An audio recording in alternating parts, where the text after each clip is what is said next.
اس دھاندلی کے خلاف پورے ملک میں تحریک اٹھی۔ اس تحریک کی قیادت مفتی محمود نے کی تھی۔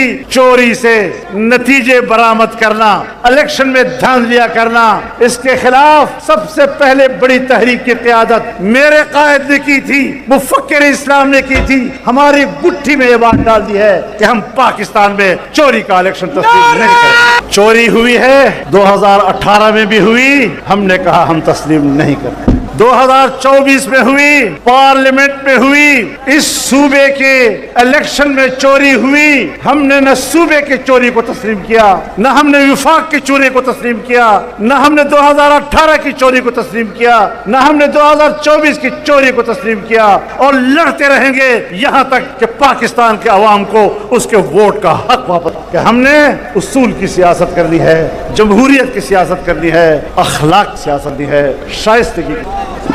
ہم اختلاف کرتے ہیں، ہم اختلاف کریں گے، لیکن ہماری سیاست گالیوں کی سیاست نہیں، بدتمیزی کی سیاست نہیں ہے، بد اخلاقی کی سیاست نہیں ہے، فحاشی اور عریانی کی سیاست نہیں ہے، اعلیٰ اسلامی اقدار کی سیاست۔ میرے محترم دوستو، ہم نے اس ملک میں سفر کرنا ہے، اپنے نظریات اور اپنے اقدار کی حفاظت کرنی ہے۔ ہم اس ملک میں جنگوں کے متحمل نہیں۔ ذرا سوچو خدا کے لیے، حکمرانوں ذرا سوچو، سن 1950 سے لے کر امریکی قرضے لے لے کر تم نے آج تک صرف ان کے قرضوں پر اپنی زندگی گزاری۔ آج تمہارا حشر کیا ہے؟ ہندوستان معاشی لحاظ سے ترقی کر رہا ہے، چین ترقی کر رہا ہے، بنگلہ دیش ترقی کر رہا ہے، افغانستان کی حالت ہم سے بہتر ہے، ایران ترقی کر رہا ہے، اور اس پورے خطے میں ایک پاکستان ہے جو ڈوب رہا ہے۔ کن پالیسیوں کی وجہ سے ڈوب رہا ہے؟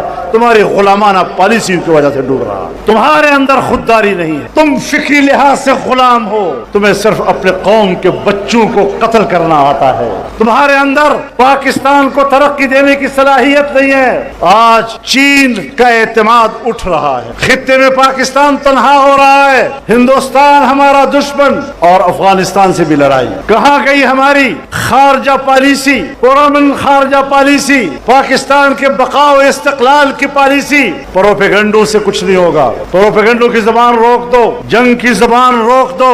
میں افغانستان سے بھی کہنا چاہتا ہوں، میں پاکستان سے بھی کہنا چاہتا ہوں، افغانستان پاکستان کی لڑائی نہ پاکستان کے مفاد میں ہے نہ افغانستان کے مفاد میں ہے۔ ایک طرف ہم انڈیا سے لڑے، دوسری سرحد پر ہم افغانستان سے لڑے، ہم نے پاکستان کو کہاں جا کر کھڑا کر دیا؟ اور ہم جنگ بندی کے لیے کہہ رہے ہیں، صرف جنگ بندی کے لیے نہیں، زبان بندی کے لیے بھی کہہ رہے ہیں۔ ایک دوسرے کے خلاف بولنا روکو، غلط پروپیگنڈے روکو۔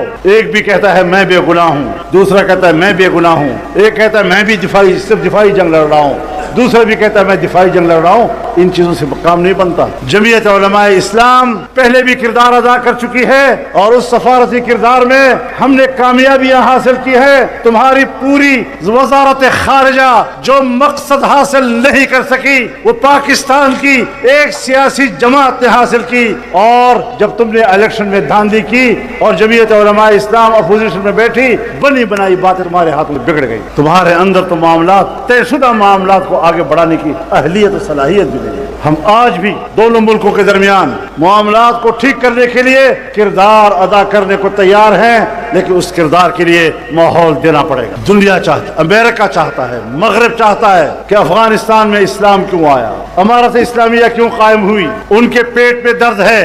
ہم نے بہت پراکسی جنگ لڑی، کمیونسٹ آئے، ہم نے مجاہدین کا ساتھ دیا، مجاہدین آئے آپس میں لڑے، ہم نے دوسرے مخالف کا ساتھ دیا، طالبان آئے وہ لڑے، ہم نے طالبان کا ساتھ دیا، طالبان کے خلاف ہم نے کرزئی کا ساتھ دیا، ہم نے اڈے دیے، امریکہ کو اڈے دیے، جہاز اڑائے، اب ہماری فضاؤں سے گزرے اور افغانستان پر بمباری کرتے رہے۔ آج کہتے ہیں افغانستان پر قابض حکومت، قابض حکومت۔ کیوں بھائی قابض؟ کہتے جنگ کر کے آئے ہیں، عوام کے منتخب نہیں ہیں۔ تو میں نے کہا جنگ کر کے آیا تھا، وہ بھی تو عوام کے انتخاب سے نہیں آیا تھا، تو آپ نے سرکاری طور پر ان کو تسلیم کیا یا نہیں؟